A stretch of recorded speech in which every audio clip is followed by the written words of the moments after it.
Magandang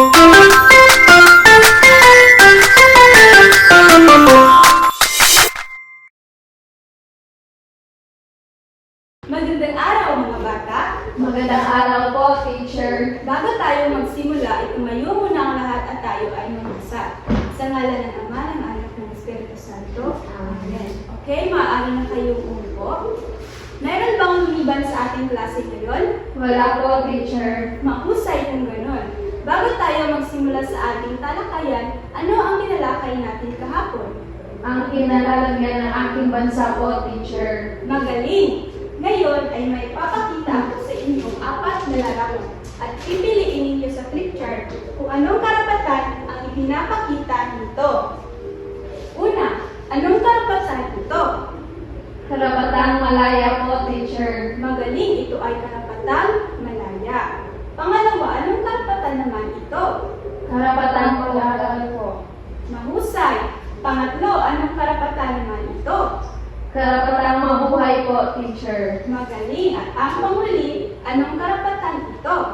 Karapatang bumoto po, teacher. Mahusay, tama lahat ang inyong sagot.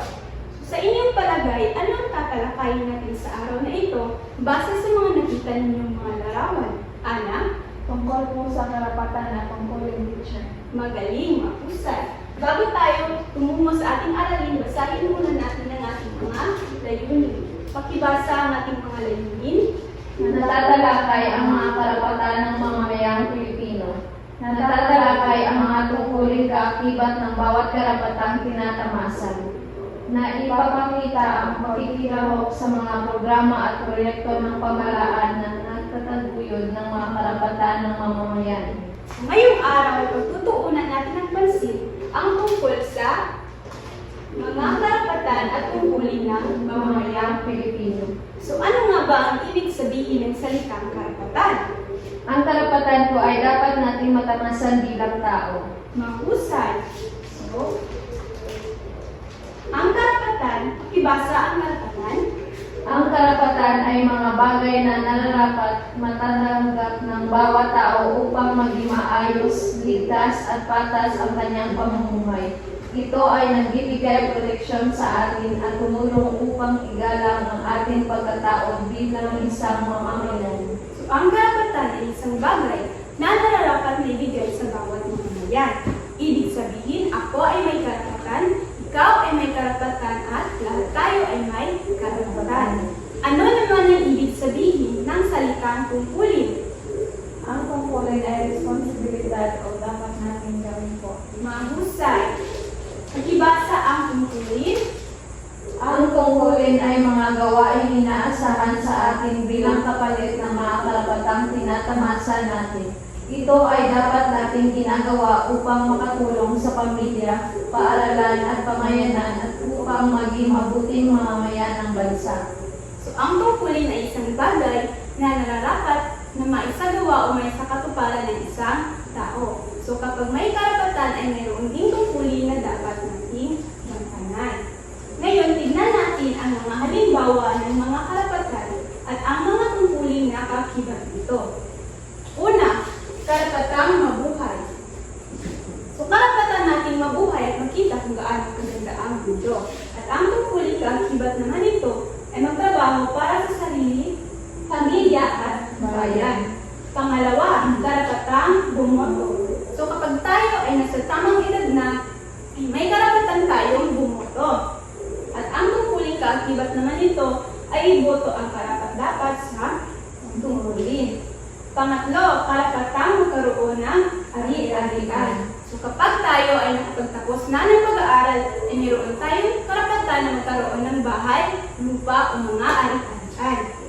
At ang tungkulin kaakibat naman ito ay kunin natin ito sa legal na paraan. Pangapat, karapatang pumili ng relihiyon. So tayong lahat ay may karapatang pumili ng relihiyon o iba't ibang paniniwala. At ang tungkulin kaakibat ay igalang ang pananampalataya ng iba. Ang panghuli ay ang karapatang pumili ng profesyon. So kapag ang isang tao ay nakapagtapos na ng pag-aaral, meron siyang karapatang pumili ng profesyon o nais niyang trabaho. At ang tungkulin kaakibat nito ay gampanan niya ito ng buong Mahusay. So bakit nga ba kailangan may tungkulin sa bawat karapatan? Para magamit ng tama ang karapatan. Magaling! Paano mo may papakita ang iyong karapatan at tungkulin sa araw-araw? Sa pagsunod sa batas at paggalang sa iba. Mahusay! Naiintindihan niyo ba mga bata? Opo, teacher. Ngayon, nais kong malaman kung kayo ba talaga ay nakikinig sa akin. Sasagutan ninyo ang 3 tanong na nakasulat sa worksheet na ito.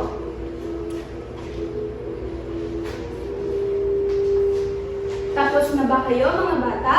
Opo, teacher. Okay, pakipasa ang inyong mga sagot. Ngayon, kumuha naman kayo ng isang papel at isulat at sagutan ninyo ito. Panuto, hanapin sa hanay B ang kakibat at tungkulin ng bahayag sa hanay A.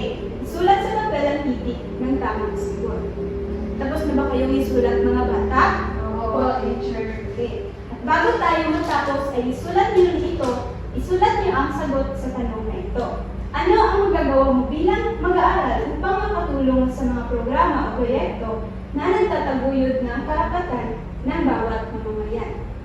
Tapos na ba kayong isulat mga bata? Opo, teacher. Okay. Para sa inyong takdang aralin, kunin ninyo ang inyong AP notebook, isulat at sagutan ninyo ito. At ito ay inyong ipapasa sa akin sa susunod nating pagkikita. Panuto, gumuhit ng larawan na nagpapakita ng karapatan na may kakibat na tungkulin. Iguhit ito sa long bond paper, kulayan at maging malikhain. Tapos na ba kayong isulat mga bata? Opo, teacher. Batay sa ating ginawa, anong dapat nating tandaan sa bawat karapatan na tinatamasa natin bilang Pilipino? Yes, Ana? Dapat natin tandaan na may kakibat at tungkulin ang bawat karapatan po. Magaling! Bigyan ninyo ng palakpakan ninyong mga sarili. At dito nagtatapos ang ating talakayan. Ngayon ay magsitayo ang lahat at tayo ay magdasal. Sa ngalan ng Ama, ng Anak, ng Espiritu Santo. Paalam at maraming salamat mga bata. Paalam.